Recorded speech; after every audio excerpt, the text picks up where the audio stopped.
struggle for feminism as part of a broader struggle for equality within society. And so my utopian feminist society looks like an egalitarian society. The cost of plowing your way up the hierarchy is so enormous that by the time you get there, you're either exhausted, cynical, or male.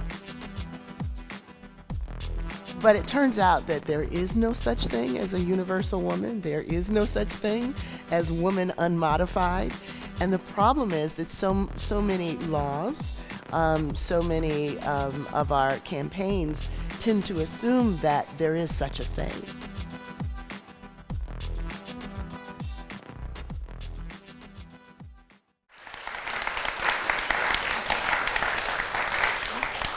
Thank you very much and good morning. Wonderful to see a good audience ready to wake up to discussion of feminism. It's 50 years, and I regret to say I do remember it since the second wave of feminism got going, and time to reflect on where we are. So we've got progress in some areas. We've got more women in Parliament.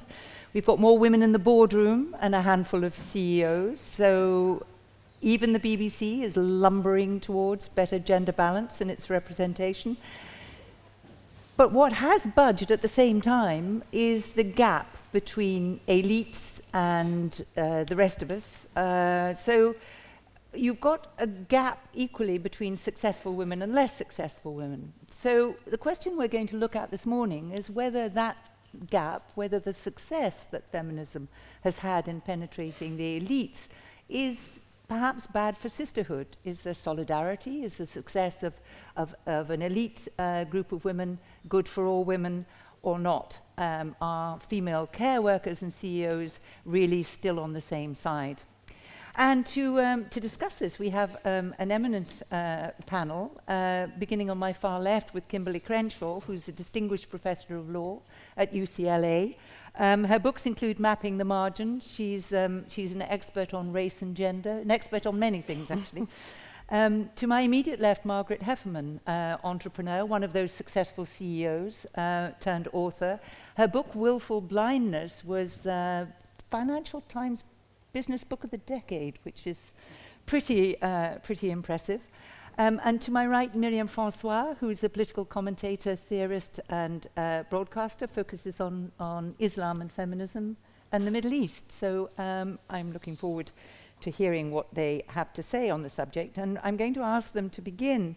Myriam, perhaps you could begin to tell us, to address the theme of the debate in 4 minutes, sisters and sisterhood in 4 minutes.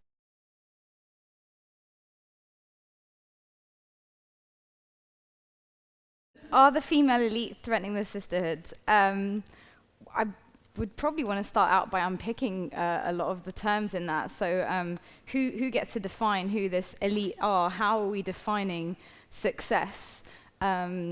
Are we taken over now within discourses on feminism by ideas that are being defined by a global capitalist system according to which essentially the measure of someone's worth is their productive capability within this broader system and the extent to which that comes to define our priorities within feminism.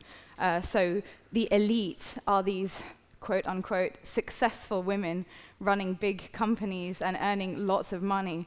But essentially, you could flip it in another way and say they're part of a very small elite that requires the exploitation of a large number of people, male and female, in order to accrue an increasingly significant amount of wealth towards an increasingly small number of people. And so I'm not sure that they'd be my elite or my notion of what would be success. And then when it comes to the notion of sisterhood, I find the term a little bit fluffy personally. I prefer the term solidarity, which I think has much more implications for notions of mutuality, accountability, and recognitions of common interests. I would even want to unpick the notion that women as a category are necessarily bound by shared experiences. I think even within the same societies, women experience very different versions of quote-unquote equality or inequality, prejudice. And so it's therefore difficult to talk about shared struggles in any meaningful sense without looking at the broader power relations within which individual women find themselves. And so more, if I need to just maybe end on this note, I'm not personally that interested. I'm not saying it's an irrelevant discussion. I think it's important to talk about the struggles of like the 1% of the 1%, but I'm probably much more interested in the extent to which the 1% of the 1% are contributing to deepening, worsening economic precarity for a large number of people, male and female, and amongst that group of men and women who have very different experiences, it should be said, and that the developing world or the global south is very differentiated. It shouldn't be presented as one group. But within that, women tend to suffer the hard wedge of it.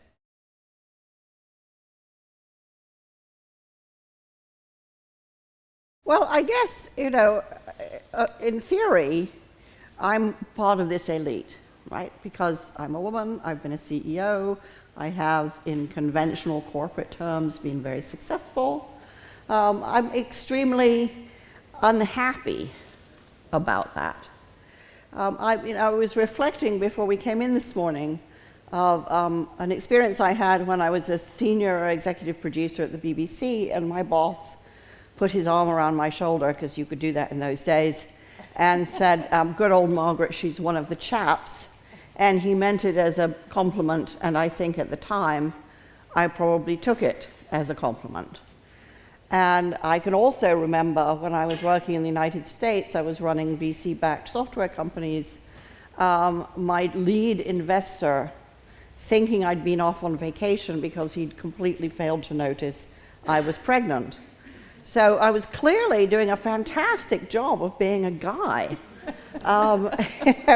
And I have to say, this doesn't fill me with pride, it fills me with horror.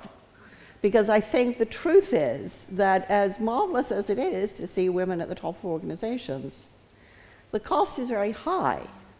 I think the cost is fundamentally, not always, and with differing degrees, but nevertheless, the cost is one of assimilation. And, to be absolutely honest, I didn't come into business to maintain the status quo. And I didn't want to get the power to run organizations to perpetuate the status quo. I always thought the whole point of being a marginalized outside group was to come in and shake things up. And I still think that. I still think that the way most of our organizations are run is inept, unkind, unfair, cruel, wasteful, and unproductive.